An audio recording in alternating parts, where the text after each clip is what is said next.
വിളിച്ചു പ്രാർത്ഥിക്കലുമായിട്ട് ബന്ധപ്പെട്ട ശിർക്കിൻ്റെ ആരോപണം ഇബ്നു തീമിയ എന്ന് പറയുന്ന ആൾ വന്നതിൻ്റെ ശേഷം മാത്രം വരാൻ തുടങ്ങിയത്. നേരത്തെ ദാത്തുൽ അൻവാത്തിനെ സംബന്ധിച്ച് പറഞ്ഞു.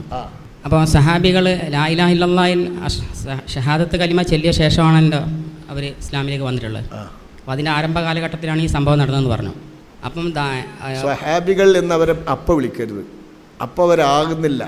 എന്തായാലും അവർ ലാ ഇലാഹ ഇല്ലല്ലാഹിൽ അടിയുറച്ച് വിശ്വസിച്ചവരാണ്. ലാ ഇലാഹ ഇല്ലല്ലാഹ് എന്ന് ചൊല്ലിയിട്ടുള്ളവർ, ചൊല്ലിയിട്ടുള്ള കുറേ ആളുകൾ മക്കം ഫത്ഹിൻ്റെ അന്നുണ്ട്. അവർ യഥാർത്ഥത്തിൽ മൂമിനീങ്ങളല്ല. മൂമിനീങ്ങളാണെങ്കിൽ മനസ്സിൻ്റെ അകത്ത് ഈമാൻ വരണം. മനസ്സിൻ്റെ അകത്ത് ഈമാൻ ഉറച്ച ശേഷം മൂമിനീങ്ങൾ എന്ന് വിശദീകൊള്ളൂ.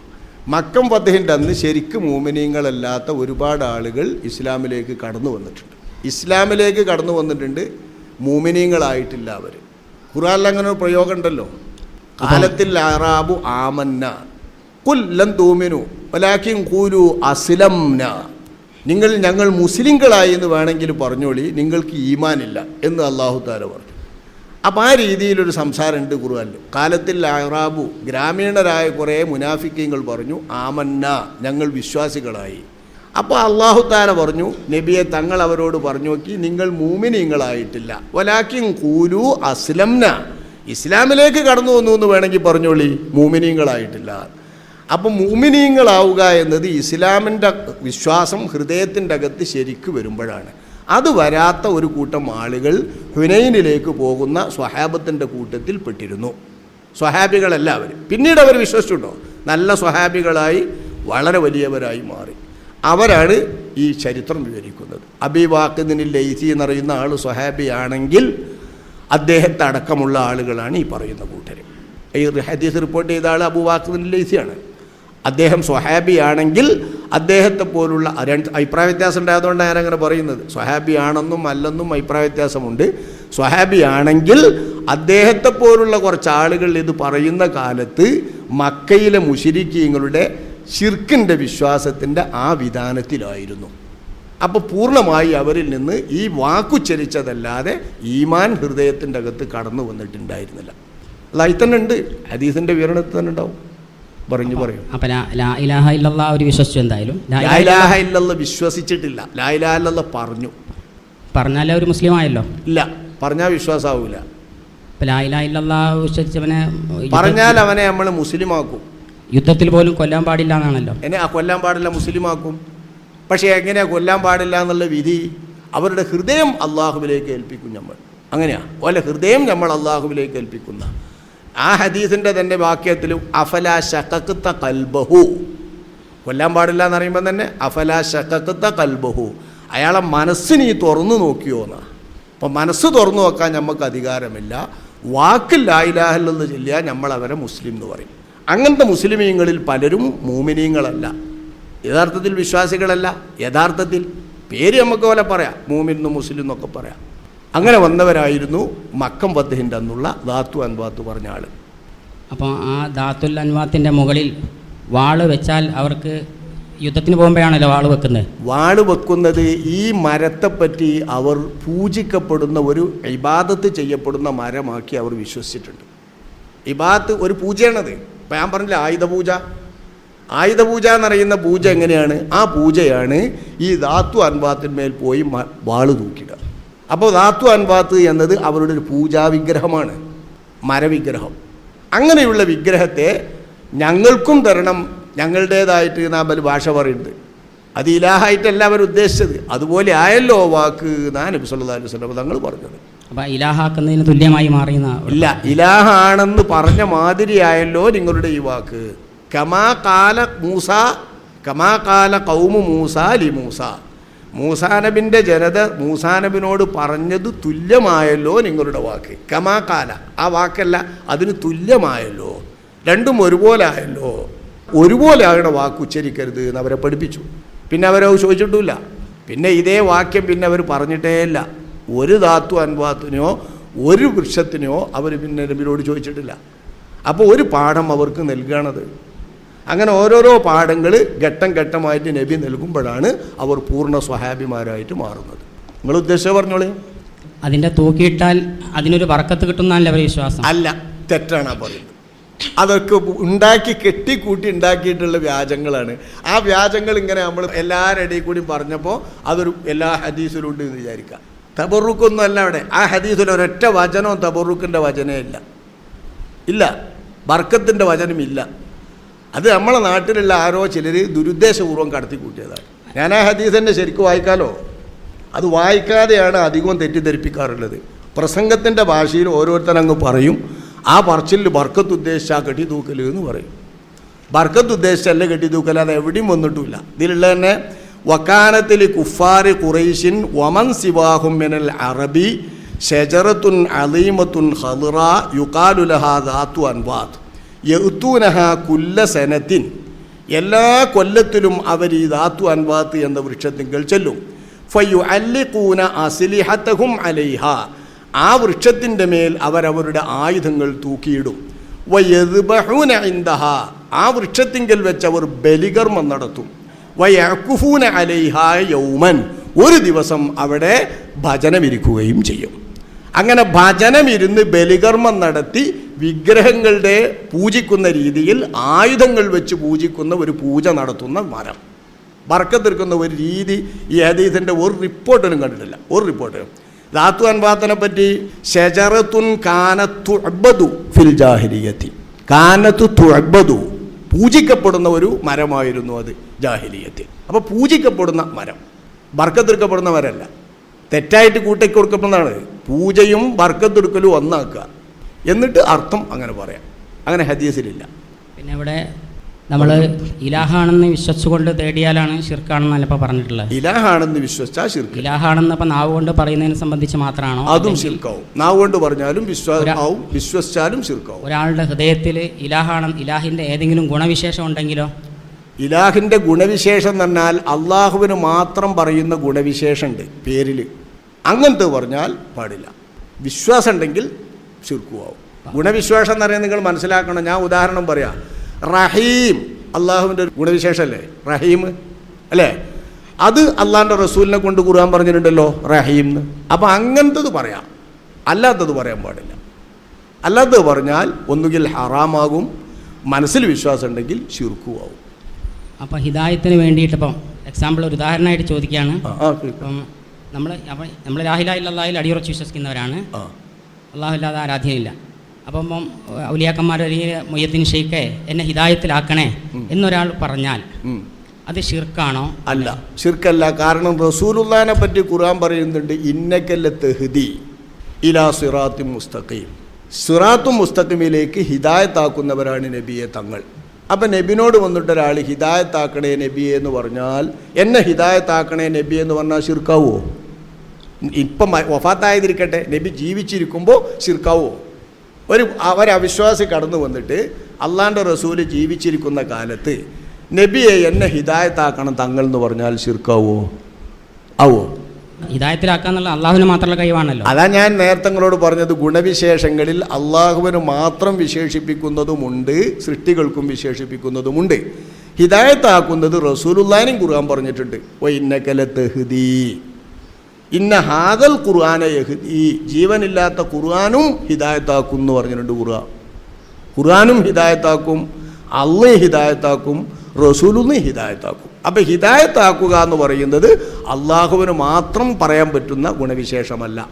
ഇവിടെ അള്ളാഹു ഹിദായത്താക്കാന്ന് പറയുന്നതും സൃഷ്ടികൾ ഹിദായത്തിലാക്കാന്ന് പറയുന്നതും ഒരുപോലെയാണോ? അത് ചോറ് കഴിക്കുന്നതും അങ്ങനെ തന്നെയാണ്. അള്ളാഹു ചോറ് തരിക എന്ന് പറയുന്നതും ഉമ്മ ചോറ് തരിക എന്ന് പറയുന്നതും രണ്ടർത്ഥത്തിലാണ്. എത്ര കുട്ടിയാൽ മതി? ചോറ് തരാറുണ്ട്, ഉമ്മ തരുന്നതും അള്ള തരുന്നതും രണ്ടും രണ്ടാണല്ലോ. ചോറ് തരുന്നവനാണ് ഉമ്മ, ചോറ് തരുന്നവനാണ് അള്ള്. നമ്മളിപ്പോൾ രാത്രിയിൽ പോയി ചോറ് കഴിക്കുമ്പോൾ അള്ളാഹു താലയാണ് ആ ചോറ് എന്നതെന്ന് പറയൂലേ? അതെന്തർത്ഥത്തിലാണ്?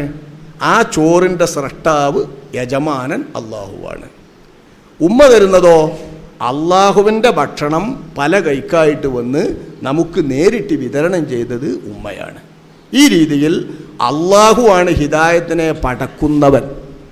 അപ്പോൾ അള്ളാഹു പടക്കുന്ന ഹിദായത്തിനെ നബി മുഖേന കിട്ടുമ്പോൾ നബിയാണ് ഹിദായത്താക്കുന്നവർ എന്നും പറയാം. അങ്ങനെയാണ് രണ്ടും. ഏത് കർമ്മവും അങ്ങനെ തന്നെ. അള്ളാഹുവിലേക്ക് ചേർക്കുമ്പോൾ സൃഷ്ടാവ് സ്രഷ്ടാവ് എന്നുള്ള നിലക്കാണ്, സൃഷ്ടികളിലേക്ക് ചേർക്കുമ്പോൾ മാധ്യമം എന്ന നിലക്കാണ്. ഇവിടെ ഞാൻ സൃഷ്ടികളിലേക്ക് ചേർക്കുന്ന കാര്യമല്ല ഉദ്ദേശിച്ചത്. നമ്മൾ ഇപ്പോൾ ഇവിടെ വെച്ചിട്ടാണ് നമ്മൾ ഹിദായത്തിലാക്കണേ എന്ന് പറയുന്നത്. അതാ ഞാൻ ചോദിച്ചത്. അതായിക്കോട്ടെ, ഇവിടെ വെച്ചിട്ട് എന്നെ ഹിദായത്തിലാക്കണേ, എനിക്കൊരു കുട്ടിയെ തരണേ, ഇവിടെ വെച്ചിട്ടായിക്കോട്ടെ. ശിർക്ക് എന്നുള്ളത് ഇവിടെ വെച്ചായാലും അടുത്തുനിന്നായാലും മാറൂലല്ലോ.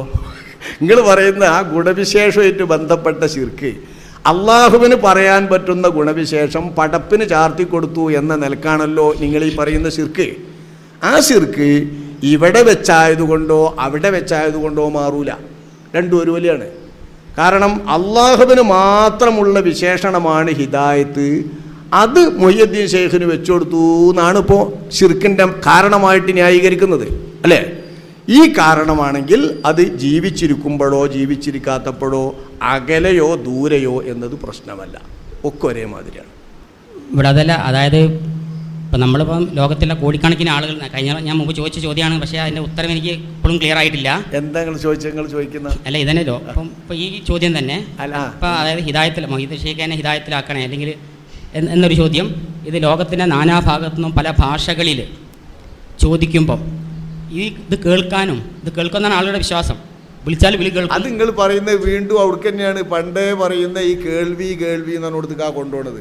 അതല്ല ഇവിടുത്തെ അപ്പം അവിടെ ഈ ഗുണവിശേഷം വരുന്നില്ല എന്നാണ് എല്ലാം. അപ്പോൾ ഈ ലോകത്തുള്ള മുഴുവൻ ആളുകളും ഒരേ സമയത്ത് വിളിച്ച് ചോദിക്കും. അവർ പല ഭാഷകളിൽ, ചിലർ മനസ്സിൽ പ്രാർത്ഥിക്കുന്നു, മനസ്സിൽ ചോദിക്കുന്നു, പ്രാർത്ഥന പോട്ടെ ചോദിക്കുന്നു എന്നാക്കാം, മനസ്സിൽ ചോദിക്കുന്നു. അപ്പോൾ ഇതെല്ലാം കേൾക്കാനുള്ള കഴിവുണ്ട് എന്ന് വരുമ്പോൾ അവിടെ ഇലാഹാക്കൽ വന്നില്ല എന്നുള്ളതാണ്. അവിടെ അത് ഞാൻ കഴിഞ്ഞ പ്രാവശ്യം അതിൻ്റെ മുമ്പത്തെ നാസർ മാഷനല്ലേ, അങ്ങനെയാണെങ്കിൽ ഞാൻ കഴിഞ്ഞ പ്രാവശ്യം അതിൻ്റെ മുമ്പത്തെ പ്രാവശ്യമൊക്കെ പറഞ്ഞിട്ടുണ്ട്. പല ഭാഷകളിലായാൽ കേൾക്കാൻ കഴിയുക, അകലെ നിന്നും അടുത്ത് നിന്നും കേൾക്കാൻ കഴിയുക, എല്ലാവരുടേതും കേൾക്കാൻ കഴിയുക എന്നതിലാണോ അള്ളാഹുവും സൃഷ്ടികളും തമ്മിൽ വേർപെട്ട് നിൽക്കുന്നത്? കേൾവിയുടെ കാര്യത്തിൽ അല്ലും സൃഷ്ടികളും തമ്മിൽ വേർപെട്ട് നിൽക്കുന്നത് ഈ ന്യായത്തിലാണോ, ഈ പോയിന്റിലാണോ? അള്ളാഹുവിന് എല്ലാം കേൾക്കാനുള്ള കഴിവുണ്ടല്ലോ, മനുഷ്യർക്ക് ഒരു പരിധിയില്ല കേൾക്കാനുള്ള. പരിധി ഉള്ളതുകൊണ്ട് പരിധി ഇല്ലാതെയും കേൾക്കും. പരിധി ഉള്ളതിന് സാധാരണ എന്ന് പറയും, പരിധി ഇല്ലാത്തതിന് അസാധാരണം എന്ന് പറയും. പരിധി ഇല്ലാത്ത എത്രയോ ഒന്ന്. ഇപ്പോൾ കേൾവിയാണെങ്കിൽ എൻ്റെ ശബ്ദം കേൾക്കുന്ന ദൂരത്തല്ലേ എന്നെ കേൾക്കാൻ കഴിയുള്ളൂ. നേരെ മറിച്ച് മദീനത്തെ പള്ളിയിൽ നിന്ന് ഉമറുൽ ഫാറൂഖ് എന്നവർ അങ്ങോട്ട് ഷാമിലേക്ക് വിളിച്ചിട്ട് യാ സാരിയാൽ ജബൽ എന്ന് പറഞ്ഞ സംഭവം ചരിത്രത്തിൽ പ്രസിദ്ധമാണ്, ഇസ്ലാമിക യുദ്ധചരിത്രത്തിലും പ്രസിദ്ധമാണ്. യാ സാരിയാൽ ജബൽ എന്ന് ഇവിടുന്ന് അദ്ദേഹം പറയുന്നത് 1 മാസത്തെ വഴിദൂരമുള്ള നഹാവന്തിൽ കേട്ടു സാരിയ റളിയല്ലാഹു അൻഹു.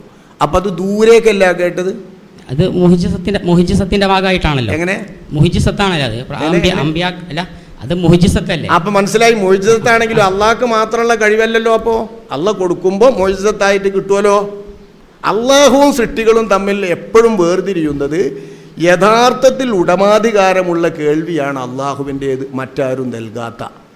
നമ്മളെ കേൾവിയാകുമ്പോൾ നമ്മളുടേത് അള്ളാഹു തന്ന കേൾവിയാണ്. ഇവിടെയാണ് ഇത് നമ്മൾ മനസ്സിലാക്കിയില്ലെങ്കിൽ ഒരുപാട്. ഇപ്പം ഞാൻ പറയുന്നത് നിങ്ങൾ കേൾക്കുന്നുണ്ടല്ലോ, ഞാൻ പറയുന്നത് എൻ്റെ ഈ സംസാരം നിങ്ങൾ ഈ പള്ളിക്കകത്ത് നിന്ന് കേൾക്കുന്നത് നിങ്ങൾ സ്വന്തമായി കേൾക്കുകയാണ് എന്ന് വിശ്വാസം ഉണ്ടെങ്കിൽ അപ്പം തന്നെ ശിർക്കായി, അല്ലേ? അള്ളാഹുവിൻ്റെ കേൾവിയോ, അള്ളാഹിൻ്റെ കേൾവി എങ്ങനെയാ? സ്വന്തമോ അതോ മറ്റാരെങ്കിലും കൊടുത്തിട്ടോ? സ്വന്തം. അവിടെയാണ് പോയിന്റ്. സ്വന്തമായ കേൾവിയാണ് അള്ളാഹുവിൻ്റേത്, മറ്റാരുടേതും സ്വന്തമല്ല, അള്ളാഹു നൽകുന്നതാണ്. ദൂരെന്ന് കേൾക്കുക, ഭാഷ തിരിച്ച് കേൾക്കുക, പലയിടത്തു നിന്നും വിളിക്കുമ്പോൾ ഒരേ സമയം കേൾക്കുക, ഇതൊക്കെ അസാധാരണന്നേ ഉള്ളൂ, അസാധാരണം. അള്ളാഹ് അങ്ങനെ സംവിധാനിച്ചിട്ടുണ്ടെങ്കിൽ ഒരു കുഴപ്പമില്ല. ഇപ്പോൾ നമ്മളെല്ലാവരും കൂടി നെക്കിയാൽ ആ എല്ലാവരും നെക്കലും കൂടി ഒരുപോലെ വരാൻ പറ്റുന്നൊരു കമ്പ്യൂട്ടറാണെന്ന് വെച്ചാൽ അതിൽ വരാം. എന്ന മാതിരി അള്ളാഹു ഒരാളെ കാതിൽ എല്ലാ വഴിയിൽ നിന്നും കൂടി വിളിക്കുന്നപ്പോൾ കേൾക്കുന്നൊരു സ്ഥിതി അള്ളാഹു താല കൊടുത്തിട്ടുണ്ടെങ്കിൽ അതുകൊണ്ടൊന്നും അയാൾ പടച്ചോനാവില്ല. അങ്ങനെ ഉണ്ടാനോ? അങ്ങനെ ഇനി വരുന്ന ദജ്ജാലിനൊക്കെ കഴിയും. ആ വിളി കേൾക്കാനുള്ള കഴിവ് അള്ളാഹു കൊടുത്തിട്ടുണ്ടോ എന്നുള്ളതാണ്. അതിന് പ്രാമാണികമായ വല്ല തെളിവും അത് കൊടുത്തിട്ടില്ലെങ്കിൽ എന്താ വരിക? കൊടുക്കാത്ത ഒരാൾ വിളിച്ചു എന്നല്ലേ വരുള്ളൂ. അതിന് ശിർക്ക് എന്ന് പറയില്ലല്ലോ. കൊടുത്തോ കൊടുത്തില്ലേ എന്നറിയുന്നത് ചരിത്രപരമായൊരു വിഷയമല്ലേ. അല്ല കൊടുത്തോ കൊടുത്തിട്ടില്ലേ എന്നറിയുന്നത്. കൊടുക്കാലോ, ബുദ്ധിപരമായിട്ട് കൊടുക്കാമോ, സാധ്യത ഉണ്ടോ അതോ സാധ്യതല്ലേ? സാധ്യത ഉണ്ട്. ഇപ്പോൾ സാധ്യത ഉള്ള ഒരു വിഷയത്തെപ്പറ്റി അള്ളാഹു അങ്ങനെ കൊടുത്തു എന്ന് പറയണമെങ്കിൽ ആയത്തും ഹദീസും കിട്ടണം. നമുക്ക് ഉദാഹരണങ്ങളുണ്ട്. സാധാരണ കേൾക്കുന്നതിൻ്റെ ദൂരെ കേൾക്കുന്നത്, ഒരു ഉറുമ്പ് സംസാരിക്കുന്നത് കേൾക്കുന്നത്, ഇതൊക്കെ നമ്മൾ പറയും മുഅ്ജിസത്താണ്. അതേ മുഅ്ജിസത്താണ്. മുഅ്ജിസത്താണെങ്കിലും സൃഷ്ടികൾക്ക് സ്രഷ്ടാവാകാൻ കഴിയുമോ മുഅ്ജിസത്തായിട്ട്? അത് നമ്മൾ ചിന്തിക്കണ്ടേല്ലേ? സ്രഷ്ടാവാകാൻ കഴിയില്ലല്ലോ മുഅ്ജിസത്തായിട്ട്. മുഅ്ജിസത്ത് കൊണ്ട് എന്തേ വരുള്ളൂ? അസാധാരണമായിട്ടുള്ള സംവിധാനങ്ങൾക്ക്, സാധാരണ സംവിധാനങ്ങൾക്ക് ഉപരിയായിട്ടുള്ള സിദ്ധി ഉണ്ടായി. പക്ഷെ ആ സിദ്ധിയുടെയും യജമാനൻ അള്ളാഹു തന്നെ, സ്വന്തക്കാരൻ അള്ളാഹു തന്നെ. ഇത് മാധ്യമമാവുന്നു. അവിടെയാണ് സൃഷ്ടിയും സ്രഷ്ടാവും തമ്മിലുള്ള വ്യത്യാസം. ഇത് മനസ്സിലാക്കിയില്ലെങ്കിൽ നമ്മൾ ഒരുപാട് പേക്കും, പലയിടത്തും പേക്കും. അത് ഹിദായത്തും അങ്ങനെ തന്നെ. ഹിദായത്ത് അള്ളാഹുവാണ് യജമാനൻ, ഹിദായത്തിൻ്റെ റബ്ബ് അള്ളാഹുവാണ്. ഹിദായത്ത് എന്നതിൻ്റെ മാധ്യമമാകാൻ ഞമ്മക്കൊക്കെ പറ്റും. ഞാൻ ഹിദായത്തുകാരനാകാം. ഒരു ഹദീസില്ലേ, മുആദിനെ യമനിലേക്ക് അയക്കുമ്പോൾ ലഅൻ യഹ്ദിയല്ലാഹു ബിക റജുലൻ വാഹിദൻ, നിന്നെ മൂലം അള്ളാഹു ഒരു മനുഷ്യനെ ഹിദായത്താക്കിയാൽ ഖൈറുൽ ലക മിനദ് ദുനിയാ വമാ ഫീഹാ, എല്ലാറ്റിനേക്കാളും ഗുണമാവും ദുനിയാവ് സകലത്ത്. അപ്പോൾ ഒരു മനുഷ്യൻ മുഖേന ഹിദായത്ത് വരും. അപ്പോൾ അയാളെ ആ നിലക്ക് ഹാദി എന്ന് വിവരിക്കാം. ഹിദായത്തിൻ്റെ യജമാനൻ അള്ളാഹു. യജമാനൻ എന്നറിയുന്നിടത്താണ് പോയിന്റ്. റബ്ബ് എന്നറിയുന്നത് ഒരു വിശാലാണ്. റബ്ബുൽ ഹിദായ, റബ്ബുൽ റിസ്ഖി, റബ്ബു സംഇ, റബ്ബുൽ ബസരി. നമ്മളെ സിദ്ധികളുടെയും നമ്മളുടെ കാര്യങ്ങളുടെയും ഒക്കെ ചേർത്തിട്ട് പറയാൻ പറ്റുന്ന ഒന്നാണ് റബ്ബ്. ആ റബ്ബ് എന്നറിയുന്നിടത്താണ് അള്ളാഹുവിൻ്റെ സവിശേഷത. അത് ഖാലിഖ് അവനായതുകൊണ്ട് റബ്ബിയത്ത് അവനേ ഉള്ളൂ. ഇതാണ് ഖുർആൻ്റെ സമർത്ഥം. പക്ഷെ ഇവിടെ പിന്നെ വിളിക്കുന്ന ആളുകളുടെ മനസ്സിലുള്ളത് എന്താണെന്ന് വെച്ചാൽ ഈ വിളി കേൾക്കും, ഇവർക്ക് കേൾക്കാനുള്ള കഴിവുണ്ട്, ഞങ്ങൾക്ക് ഉത്തരം നൽകുന്നുള്ളതാണ്. അപ്പോൾ വിളി കേൾക്കാനുള്ള കഴിവുണ്ടോ, ഉത്തരം നൽകാനുള്ള കഴിവുണ്ടോ എന്നതാണ് ചോദ്യം. സ്വന്തമായി കഴിവുണ്ട് എന്ന് വിശ്വസിച്ചാൽ ഇസ്ലാമിൽ നിന്ന് പുറത്താണ്. സ്വന്തമായി കഴിവില്ല എന്ന് വിശ്വസിച്ചാൽ ആ പ്രശ്നമില്ല, ഇസ്ലാം എന്ന് പുറത്താകുന്ന പ്രശ്നമില്ല. പിന്നെ അത് അബദ്ധാവൂലേ എന്നാണ് ചിന്തിക്കേണ്ടത്. അത് തിരീണിൻ്റെ മാതിരിയാണ്, ഉണ്ടോ അല്ലേന്ന്. ഇപ്പോൾ ഞാനിപ്പോൾ ഈ സാധനം ഇതിനിപ്പോൾ ഖുർആനിലും ഹദീസിലൊന്നും എൻ്റെ ദാഹം മാറ്റാനുള്ള കഴിവില്ല. ഖുർആനിലും ഇല്ല ഹദീസിലും ഇല്ല ഇതിന് ദാഹം മാറ്റാൻ കഴിവുണ്ട് എന്ന്. ഇതിനെ സംബന്ധിച്ച് ഞാൻ കരുതി എൻ്റെ ദാഹം മാറ്റാൻ കഴിയുമെന്ന് കരുതി കുടിച്ചു. ഇതിന് കുഴപ്പമില്ല, കഴിവുണ്ട് എന്ന് ഖുർആനിലൊന്നുമില്ലല്ലോ ഇതിന് ദാഹം മാറ്റാൻ കഴിവുണ്ട് എന്ന്. എന്നിട്ടും നമ്മൾ കുടിക്കുന്നു ദാഹം മാറ്റാൻ. ഇതേ രീതിയിൽ ചിലപ്പോൾ കഴിവുണ്ടാകും, ചിലപ്പോൾ കഴിവില്ലാതെ വരാം. നമ്മൾ മുഹ്യിദ്ദീൻ ശൈഖിനെ കേൾക്കാൻ കഴിവുണ്ട് എന്ന് വിശ്വസിച്ചാൽ സ്വന്തമായി കഴിവുണ്ട് എന്നാണോ വിശ്വാസമെങ്കിൽ അവിടെ ശിർക്ക് വരും. അവിടെയാണ് നമ്മളായിട്ടും മുഹ്യിദ്ദീൻ ശൈഖായിട്ടും റസൂലുള്ളാഹിയായിട്ടും ഏത് സൃഷ്ടികളായിട്ടും അള്ളാഹുവിനുള്ള വ്യത്യാസം പറഞ്ഞു. അല്ല, അദ്ദേഹം പറഞ്ഞ വാദപ്രകാരം ആയിരക്കണക്കായ ആളുകൾ ഒരേ സമയത്ത് മരണപ്പെടുന്നുണ്ട്. അപ്പോൾ മലക്കുൽ മൗത്ത് ഏകനായ ഒരു മലക്ക് ഇത്രയും ആയിരക്കണക്കായ ലക്ഷക്കണക്കായ ആളുകളൊക്കെ ഒരേ സമയത്ത് കൊല്ലുന്നുണ്ടല്ലോ. അപ്പോൾ അത് ഏകനായ മലക്കാകണമെന്നില്ല. ഒരു മലക്കിൻ്റെ ഒപ്പം ഒരുപാട് സൈന്യം ഉണ്ടാവും. അങ്ങനെയാണ്, ഒരു മലക്കല്ലത്. മലക്കുൽ മൗത്ത് എന്ന് പറയുന്നത് അസ്രായേലിൻ്റെ നേതൃത്വത്തിൽ വമ്പിച്ച സൈന്യമാണ്. ഇനി ഒരു മലക്കിന് കഴിഞ്ഞാൽ തന്നെ അതിലൊന്നുമില്ല. ഒരു മലക്കിന് അല്ലാഹു തആല അങ്ങനെ പഠിച്ചതെന്ന് വെച്ചാൽ അങ്ങനെ വരും. അസ്രായേൽ എന്ന ഒരൊറ്റ മലക്ക് ഒരേ സമയത്ത് എല്ലാവരുടെയും റൂഹിനെ പടക്കുന്ന വിധത്തിൽ അല്ലാഹു തആല സംവിധാനിച്ചിട്ട് അതിന് സിദ്ധി നൽകിയാൽ അത് അല്ലാഹു ആവൂല. അതുകൊണ്ട് അസ്രായേൽ അല്ലാഹു ആവൂലല്ലോ. അതേമാതിരി തന്നെ ഇതുള്ളൂ എന്നാണ് നമ്മൾ പറയുന്നത്. മുഹ്യിദ്ദീൻ ശൈഖ് കേൾക്കാൻ അല്ലാഹു അങ്ങനെ കഴിവ് നൽകുമെങ്കിൽ അങ്ങനെയുള്ളൂ. കഴിവ് നൽകിയോ നൽകിയില്ലേ എന്നറിയുന്നത് ചരിത്രപരമായൊരു കാര്യമാണ്. അത് വേറെ വിഷയം ചിന്തിക്കേണ്ടതല്ല. ശിർക്ക് തൗഹീദ് അതായിട്ട് ബന്ധപ്പെടുത്താൻ പറ്റില്ല.